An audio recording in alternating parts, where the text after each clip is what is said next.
En la W, un personaje en el mundo.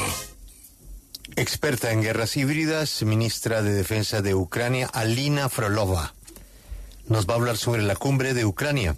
Concluyó sin unanimidad. Los siguientes países no firmaron el texto: Armenia, Bahrein, Brasil, la Santa Sede, India, Indonesia, Libia, México, Arabia Saudí, Suráfrica, Tailandia y los Emiratos Árabes Unidos. Colombia, precisamente por estar en desacuerdo, no participó.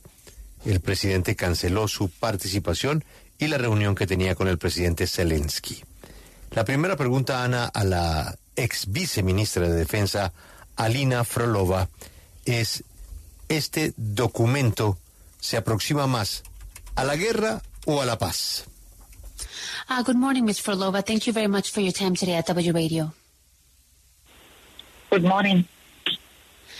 This new document, do you believe that this, nears us more towards peace or towards more war? Well, anyway, the fact that more than 80 countries and more than 100 participants were present at this conference, this demonstrates that the whole world is interested in peace. And I do not remember any type of other conferences who can gather so many leaders from other countries. So I don't think that this is about the war. Anyway, this is the trying first steps, let's say so, on international arena to find the real solution for sustainable peace in Ukraine. En una manera nos dice que el texto lo firmaron más de 80 países, nos dice que la conferencia tuvo más de 100 participantes, que el mundo, por eso para ella está interesado en la paz. No recuerda una conferencia que haya reunido tantos líderes de otros países, entonces para ella es más bien que está alejándose de la guerra. Están tratando, digamos, de hacer esos primeros pasos para encontrar en la arena internacional una solución a la paz. Antes de llevarse a cabo este gran evento de paz, el presidente Vladimir Putin puso unas condiciones para la paz en Ucrania. ¿Cómo reciben ellos estas condiciones para poner fin a la guerra? Before this, President Putin put certain conditions or certain requirements for an end to the war. How do they receive these new documents in contrast with what they had proposed? Well, actually, Putin didn't change his admirations from the beginning of the full-scale invasion. He's speaking about annexing a substantial part of Ukraine, even those territories which are not under the non-official control of them now, which they cannot reach in military ways. So that's he puts the conditions which are non-possible to implement, and that was from the very beginning, that this is not possible. We cannot recognize no occupation of the territories, especially of those which are not occupied yet. And this is why I think that was more about the pressure and trying to increase the level of this blackmailing, more than about the real conditions or real solutions from the Russian side. Putin no cambió la visión que tiene desde el comienzo de la invasión, insiste en anexar partes sustanciales de Ucrania, nos dice que a pesar o incluso esos territorios que no están bajo su control, así que no es posible implementar esas condiciones que desde el comienzo ha venido pidiendo Rusia. Nos dice que no pueden reconocer desde Ucrania la ocupación de su territorio, en especial esos lugares donde ni siquiera tienen presencia, así que para ella, más que reales condiciones o una solución que quiera Vladimir Putin, simplemente busca aumentar el chantaje a Ucrania. El resultado de la cumbre de la paz para el Kremlin esta mañana ha dicho que, en palabras del Kremlin, que ha sido casi nulo y que muchos de los países que acudieron a esta cumbre aseguraron que cualquier discusión seria y sustancial carecía de sentido sin la presencia de Rusia. Para nuestra invitada, ¿no cree que hubiera sido más efectiva esta cumbre si hubiera participado Rusia en ella? From the Kremlin, they have said that this summit is almost null. It's a waste of time because, without their participation. Do you believe that this summit would have been, more transcendental if Russia had been there? It would have had more of an effect? I don't see any reasons for Russia now to invite Russia to such a summit because, that negotiations are possible when one of the sides, in critically losing position, or when both sides are ready to negotiate. We don't see these circumstances now, and we don't see the desire from Russia at least change their position a little bit, because what declared Putin is actually, again, coming back to the beginning of invasion, the same position which he had in the invasion. So I don't see why we should have Russia on this summit, because they are not ready. At this point, like in any other diplomatic efforts, we started to communicate, and I think that for us, this is good that we started to communicate, explaining Ukrainian conditions, which were supported by most of the countries and most of participants because they fully correspond to international law. But then, of course, we need to put more efforts and fight in different formats, which will engage more and more countries and support from around the world, and only then we can speak with Russia when there would be some not only vision but plan how to reach the peace. Ella responde que no ve ninguna razón para invitar a Rusia en la cumbre en este momento porque tendría sentido si hubiese posibilidad de una negociación. Nos dice que la negociación solo es posible si ambos lados están listos para negociar y no ve esa circunstancia, no ve el deseo de Rusia de llegar, digamos, a un acuerdo. No ha cambiado su posición desde la invasión. Putin sigue diciendo lo mismo desde el inicio de la invasión, que fue realmente lo que provocó esta invasión. Así que Rusia para ella no está listo de participar en una cumbre como esta y por eso pues no estuvo presente. Nos dice que el esfuerzo de esta cumbre es muy importante porque se comunicó a los países las condiciones ucranianas para llegar a un acuerdo de paz. Esto fue apoyado por la mayoría de los países participantes que creen en las leyes internacionales y se requieren más esfuerzos como estos para que más países se unan a esta iniciativa ucraniana y solo ahí se puede hablar de involucrar a Rusia, solo después de eso, porque nos dice que no se puede llegar a hablar con Rusia sin tener una visión o un plan de cómo llegar a la paz.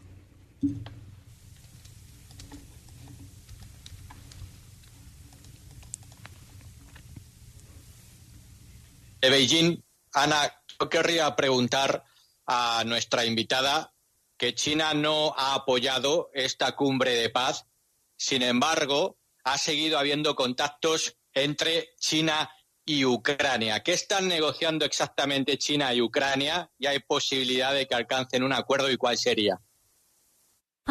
China has not supported this recent peace summit.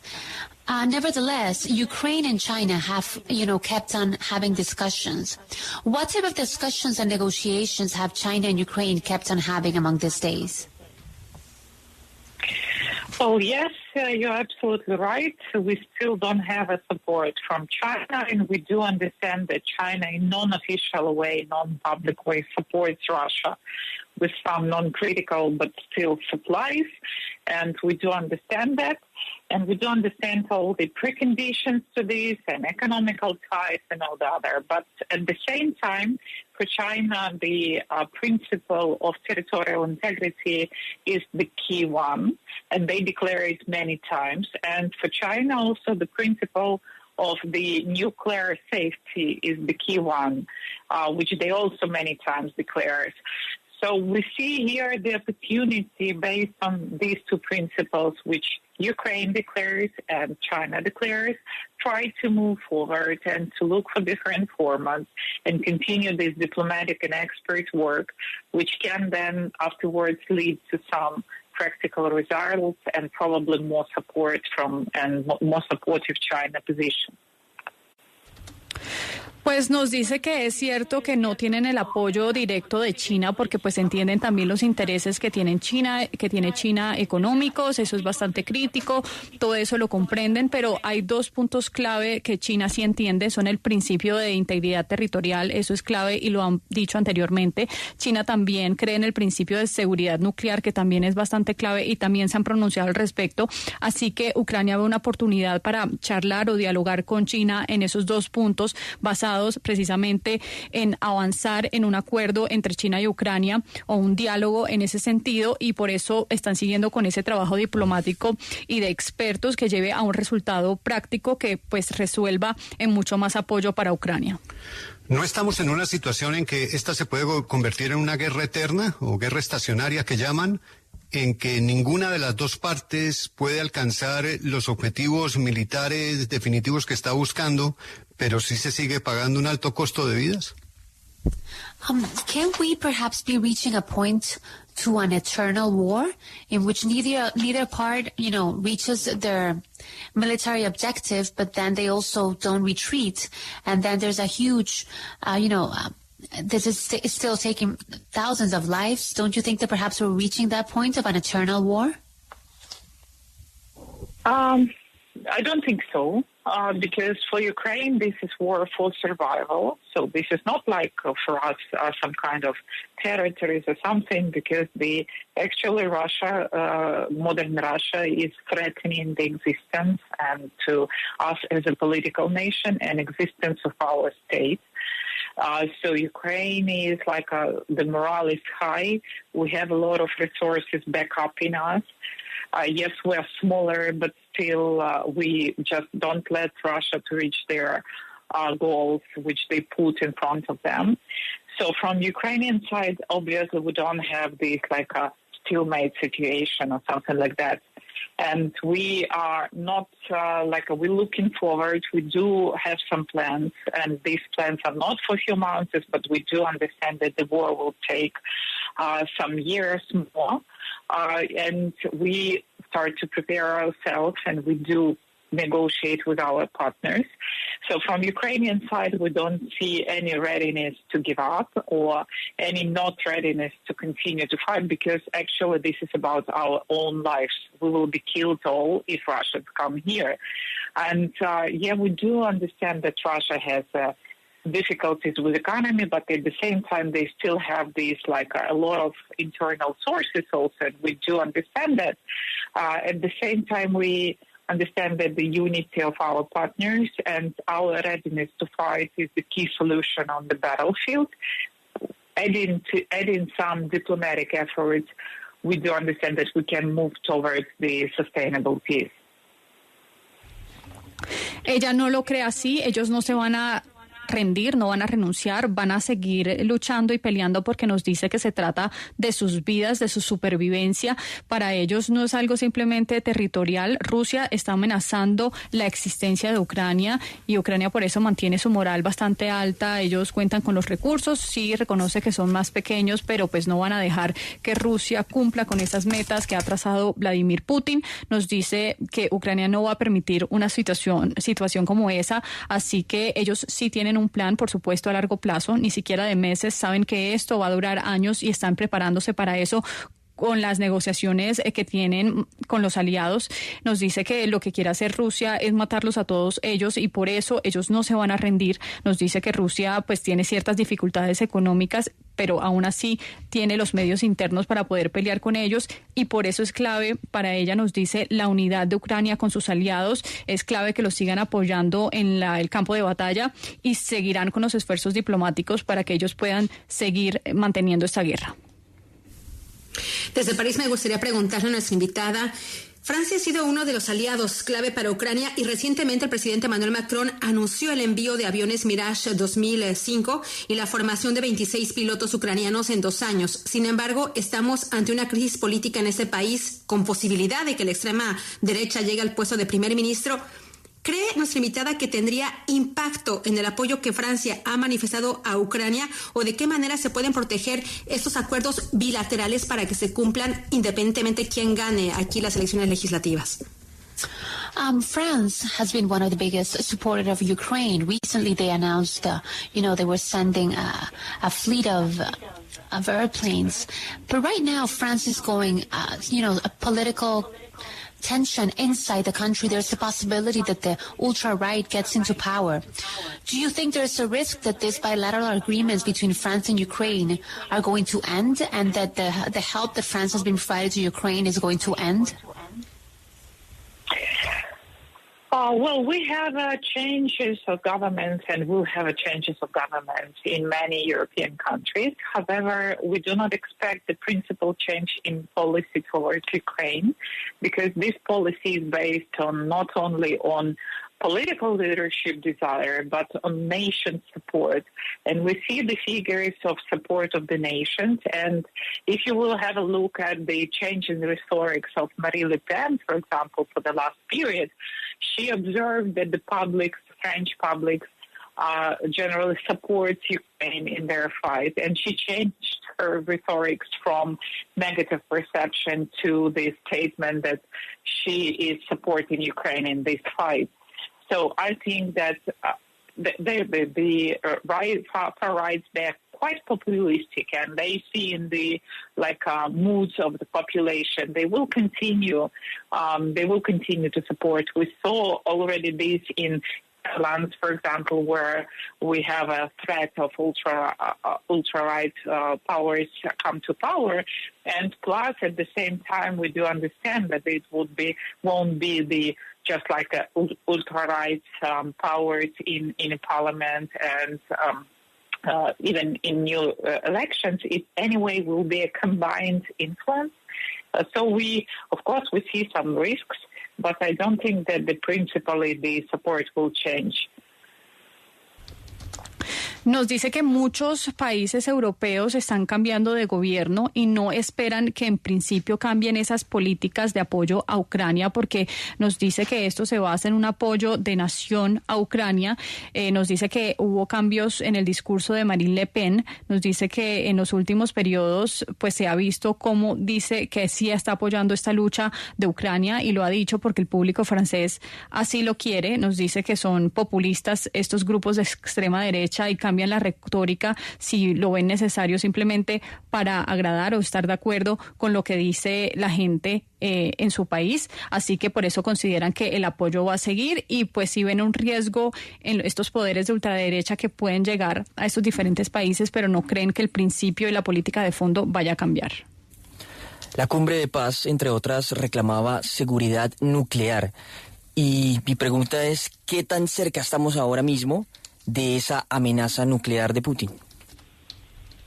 Things required in the peace summit was nuclear security. And the question for you would be, how safe are we right now with the Russian nuclear threat? Well, we are not safe with Russians at all. I mean that they never keep their promises, and they are not value the human lives. It means that they can be can choose from all the instruments, starting from, that they control one of the nuclear plants of Ukraine, which they can use as a blackmail, and actually they're using it as a blackmail. And of course, they are one of the probably bigger power of having nuclear weapons. And they constantly use this argument as the argument for their escalation. There are two aspects in that. As I said, for Ukraine, this is fight for our existence. That is why, in accordance with polls which were made, even in case of tactical nuclear weapon usage, Ukrainians said, more than 80% of Ukrainians said that we need to continue to fight, even if Russia will use the nuclear weapons. However, most of experts don't think that Russia will do it, because immediately it will activate a lot of mechanism of the European powers, America, because no one of those leading countries including China, are ready to jump into the nuclear war. And they do understand that if they will let Russia use the nuclear war weapons and leave it without some kind of punishment, it will lead to the multiple consequences for other dictatorship regimes. And they will obviously get deeper into this conflict and provide more pressure, probably also destroying part of the military facilities of Russia. So I don't think that Russia will use the nuclear weapons, but they will constantly threat with that. And you know that they started to violating all the international treaties. They placed the nuclear weapons in Belarus, and I think that they will continue try to spread this nuclear threat all over not only the Europe but probably other continents. Pues responde que no cree que Rusia vaya a usar estas armas nucleares. Siempre están chantajeando con eso. Es, digamos, esa forma que ellos tienen para amenazar a Ucrania en ese sentido. Nos dice que Ucrania seguirá luchando así. Rusia use estas armas nucleares. El 80% de los ucranianos quiere seguir peleando, así las implemente. Nos dice que los expertos, sin embargo, no creen que Rusia lo haga o utilice estas armas nucleares porque eso activaría inmediatamente ciertos mecanismos de poderes europeos, de los Estados Unidos y de diferentes líderes en el mundo, incluido China, que no están listos para entrar a una guerra nuclear. Nos dice que si Rusia usa esas armas nucleares, llevará a múltiples consecuencias y, pues digamos, alentaría a otros regímenes en el mundo a utilizarlos y eso obviamente agrandaría el conflicto, habría más presión militar en contra de Rusia, incluso podrían atacar sus facilidades militares si llega a usar armas nucleares. Entonces por eso no cree que Rusia lo vaya a hacer, simplemente va a seguir amenazando con eso porque es su forma de chantaje y pues seguirá incumpliendo los tratados internacionales alrededor del tema como la implementación de estas armas nucleares en Bielorrusia. Simplemente va a ser una forma de chantaje, para ella no lo van a llevar a la práctica. Otro de los asuntos importantes que no se deben olvidar es la reunificación, el intento de reunificar a esos niños ucranianos con sus familias. Nuestra invitada cree que este tema se ha logrado en esta cumbre, se ha logrado algún avance en esta importante cuestión que es la reunificación de esos niños ucranianos. Another important subject is the reunification of the Ukrainian children with their family. Was this something that you guys were able to discuss in the summit, and do you see any possible solution in the upcoming future? This is one of the very painful issues for Ukrainians because in accordance to the different type of statistics, at least 20,000 children were deported by Russia and they changed their names. They try to hide kids, and of course we do understand that no one child can protect itself, and it can be just like having the disastrous consequences for their lives. And we, Ukrainian authorities and experts and everyone who can influence, we all do our best, try at least to find the information about those kids and influence somehow to bring them home. Unfortunately, this statistics is not very good, and Russians do all the possible way to hide such a kid.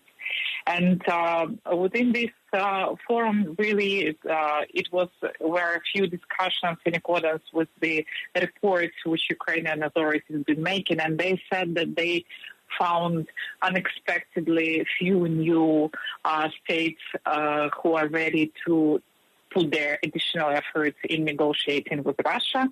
You know that before the most successful latest cases were done with the mediation of Qatar.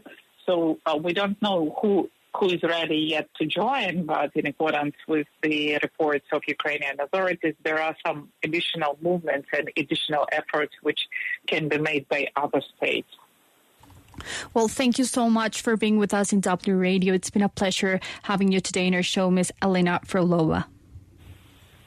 Thank you. Este es un problema doloroso que deja toda esta guerra. Nos dice que alrededor de 25.000 niños fueron tomados a la fuerza por Rusia, les cambiaron los nombres. Ningún niño puede protegerse a sí mismo y va a traer consecuencias para sus vidas. Nos dice que Ucrania está haciendo todo lo que puede y todos sus esfuerzos con expertos para que estos niños puedan regresar a Ucrania, pero nos dice que es muy difícil encontrar información de ellos y tratar de llevarlos a casa. Sabe que las estadísticas no son buenas y juegan en su contra porque Rusia ha hecho un muy buen trabajo para esconder a estos niños. En la discusión, pues sí, en este foro se logró hablar, las autoridades ucranianas lograron hablar con ciertos expertos y encontraron a estos estados que están listos para hacer un esfuerzo adicional y negociar con Rusia para que lleve a la liberación de estos niños. No dicen que un caso reciente es la mediación de Qatar, no saben quién más se va a unir, pero sí hay reportes del gobierno ucraniano que dice que hay movimientos adicionales para poder traer una solución a este problema.